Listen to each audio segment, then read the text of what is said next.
How did St. Peter's Basilica become one of the most visited religious sites in the world? And what are the treasures you must not miss when visiting this church? Stay tuned for the answers.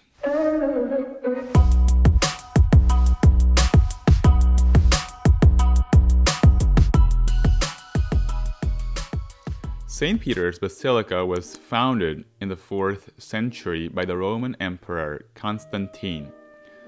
It stands on Vatican Hill, the site where Peter was crucified. After 1200 years, this church deteriorated. Pope Julius II demolished the ancient basilica in 1505 and initiated its rebuilding.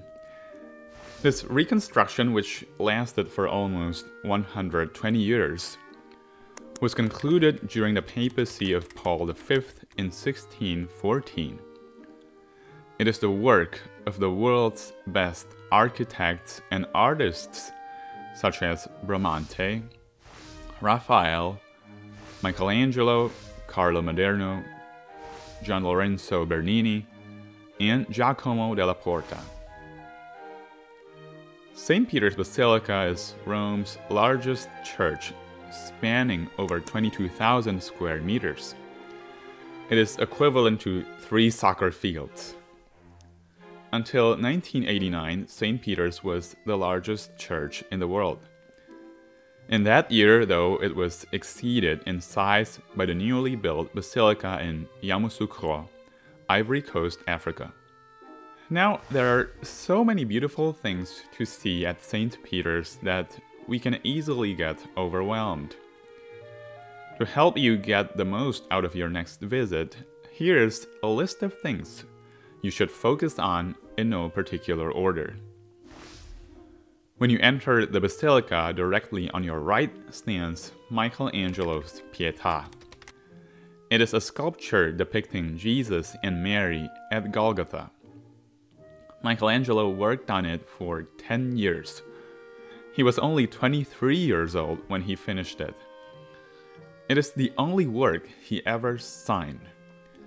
The sash running across Mary's chest contains the Latin inscription, Michelangelo Buonarroti, the Florentine, was making this. Then there's a somewhat underrated monument, the monument to Christina of Sweden. She's the brave Queen of Sweden who renounced her throne to become a Catholic. Despite facing criticism from the Swedish nobility, she departed her country and resided in Rome until she passed away. A crowned skull below the inscription symbolizes our fleeting life and the reward for those who remain faithful. As you walk down the right aisle, you'll get to the altar of Saint Sebastian, an early Christian martyr. The remains of Pope St. John Paul II lie under the altar. I encourage you to kneel for a while and ask for the second longest serving Pope to pray for you and your loved ones. Our next stop is the Blessed Sacrament Chapel, reserved for prayer. The tabernacle of gilded bronze was designed by Bernini. Pietro da Cortona painted the altarpiece. It depicts the Trinity, the Father, the Son made man, and the Holy Spirit who guides the Church. The bronze statue of St. Peter probably dates to the 13th century. Its right toes are worn down by the touching and kissing of countless pilgrims. During the Middle Ages, pilgrims who arrived in Rome would touch and kiss St. Peter's foot. They asked him for help in getting to heaven if they were to die during the pilgrimage. Another unmissable masterpiece of Bernini is the Chair of St. Peter. This magnificent sculpture houses St. Peter's wooden throne. Remember that throne symbolizes teaching authority. This sculpture is flanked by the statues of 4 doctors or teachers of the Church. From left to right, there are Saints Ambrose, Athanasius, John Chrysostom, and Augustine. Above the chair of St. Peter, an alabaster window portrays the Holy Spirit in the form of a dove. Another marvel started by Michelangelo and finished by Giacomo della Porta is St. Peter's Dome. At over 120 meters, it is the world's tallest dome. You can actually climb over 500 steps to the top and have a remarkable view of Rome and the Vatican Gardens. Don't forget to look at the giant letters on a gold background encircling the dome's base. It is a text from Matthew 16:18, with which Jesus gave Peter the supreme authority. "You are Peter, and on this rock I will build my church, and I will give you the keys of the kingdom of heaven." Below the four evangelists, you see two more inscriptions. From Saint Veronica to Saint Helen, it reads in Latin, "From here a single faith shines throughout the world."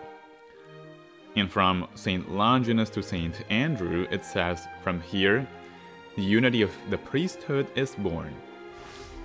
Along the nave or the central aisle of St. Peter's Basilica, you see 15 statues of founders of religious orders.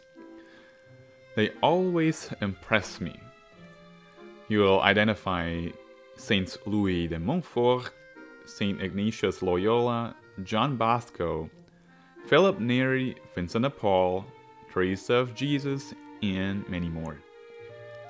These are people who serve the Church by living out and developing the charism, the special grace they received from God. As soon as you leave the Basilica, don't miss Borghese Colonnade and its 140 statues of saints. By the way, do you recognize any of them? Last, observe the facade made by Moderno. The inscription reads, "In honor of the Prince of Apostles, Paul V Borghese, Roman Supreme Pontiff, in 1612, the 7th of his pontificate." On top of the facade stand 13 statues, Christ the Redeemer, John the Baptist, and 11 apostles, including Matthias. Peter is not there, since a 5-meter statue of him stands on the south side of the square. Paul's statue, in turn, stands on the opposite side.